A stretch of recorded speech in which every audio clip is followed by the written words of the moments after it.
Presented by Chopalji Music.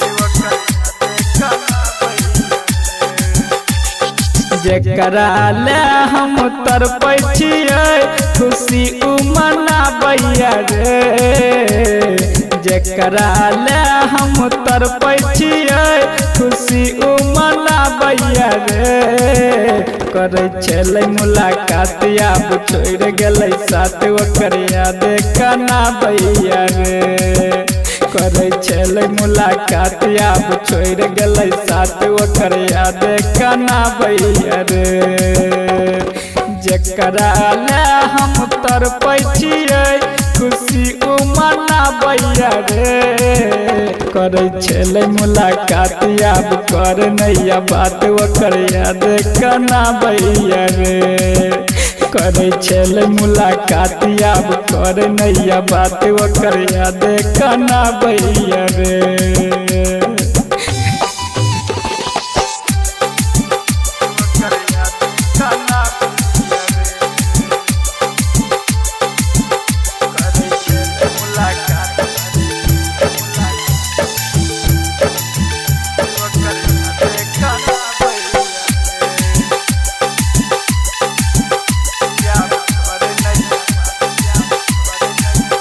DJ Vikas Betia. रे ओकरा पे हम केलियै रे भरोसा हमरा पर नहीं केलकै विश्वास।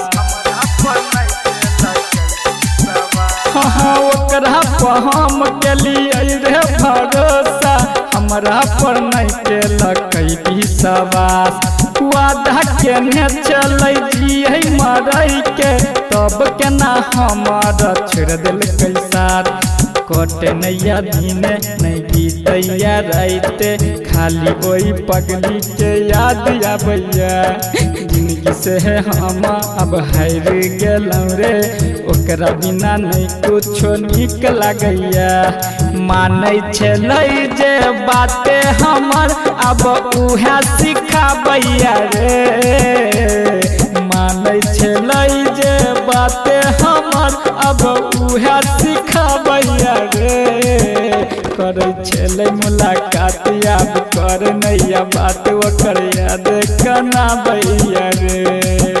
करै छलै मुलाकात आब कर नैया बात ओकर याद कनाबैया रे।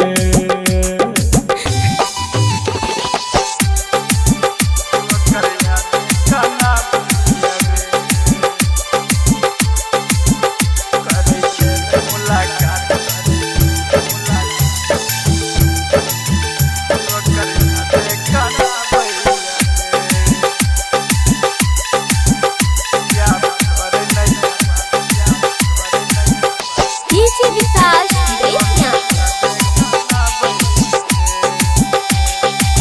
रे रहै छलै जे अखिया के सोजा अचके में भेलै हमरा से दूर। रहै छलै जे अखिया के सोझा अचके में भेलै हमरा से दूर। गम के एहन बोझा उठलकै मरही पर कऽ देलकै मजबूर। प्यार छै रे धोखा नहीं करिहा भरोसा जिंदगी ई पूरा खराब कर देतो।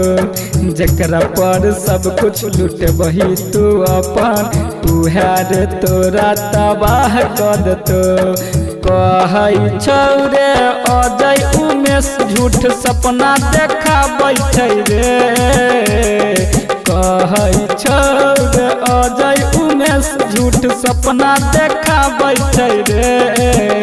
करै छलै मुलाकात आब छोड़ गेलै साथ ओकर याद कनाबैया रे। करै छलै मुलाकात आब छोड़ गेलै साथ ओकर याद कनाबैया रे। जेकरा ले हम तरपै छियै खुशी उ मनाबैया रे करे छले मुलाकात अब कर नैया बात ओकर याद कनाबैया रे करे छले मुलाकात अब छोड़ गेलै साथ ओकर याद कनाबैया रे।